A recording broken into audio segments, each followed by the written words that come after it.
Hi, in this video, my team members and I will be presenting on the topic of investment in bonds. However, before we get into it, let's start with the definition of a bond. A bond is the most prevalent sort of fixed income asset. It is a type of financial instrument that pays the owner of the bond a fixed interest payment every year until its maturity. Bonds are issued by the issuers such as government and business to fund new projects.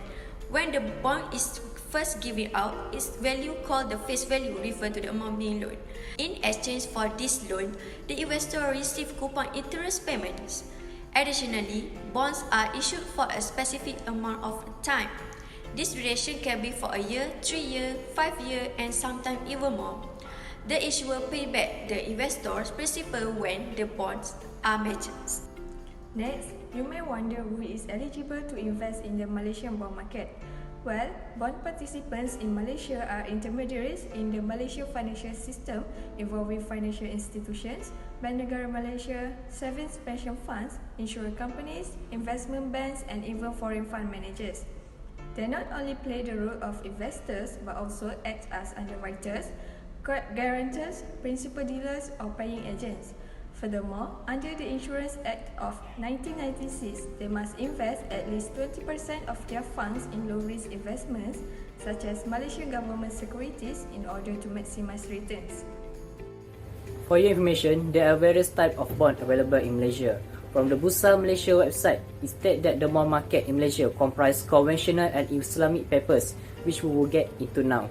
Firstly, government securities, which consists of Malaysia Treasury Bills (MTB) and Malaysian Government Securities (MGS). To control the economy, the Malaysian government has traditionally published short-term and long-term papers. Secondly, Bank Negara papers. Bank Negara Bills (BNB) and Bank Negara Notes (BNN) are issued by the central banks for its market operation. Thirdly, Cagamas papers. Cagamas Berhad is a national mortgage corporation whose business is to promote the secondary mortgage market in Malaysia. Cagamas funds its business operation by issuing notes, bond, and sanadat, which is an Islamic bond. Fourth is private debt securities (PDS). PDS consists of short-term and long-term debt instruments issued on a conventional or Islamic basis by private enterprise. Last but not least, asset-backed securities (ABS). ABS are securities backed by various assets including mortgage and loan receivable. ABS are issued by commercial or quasi-government corporation. At issuance, each bond generally has these features. The first feature is the coupon payment, the annual interest rate that is paid by the issuer to the bondholder until the maturity date. A fixed coupon bond is when the rate is already set during its issuance. Next, a float coupon bond where the rate adjusts periodically to a predetermined prevailing market rate, while a zero coupon bond does not require coupon payments. The bond price can be classified into face value where newly issued.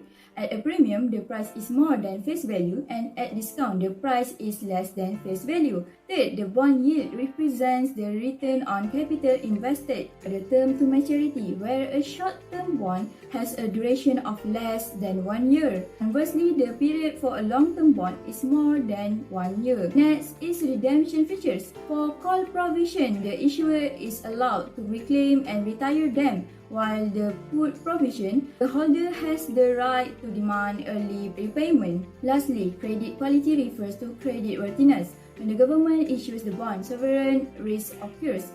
For the private debt securities in Malaysia, RAM and MARC are in charge of determining the bond rating. Now, as an investor, what satisfaction will it bring us when investing in bonds? Essentially, the advantage comes in terms of an investor receiving a fixed rate of interest. To put it another way, bonds provide constant streams of income to investors from the interest payments made by the bond issuers up until its maturity date.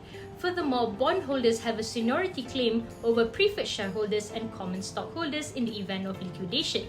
Hence, bondholders will first receive and are more prioritized to the earnings and asset of a company before the stockholders. Moving on to the drawbacks of investing in bonds, in spite of receiving a fixed return, it could also put bondholders at a disadvantage. How so?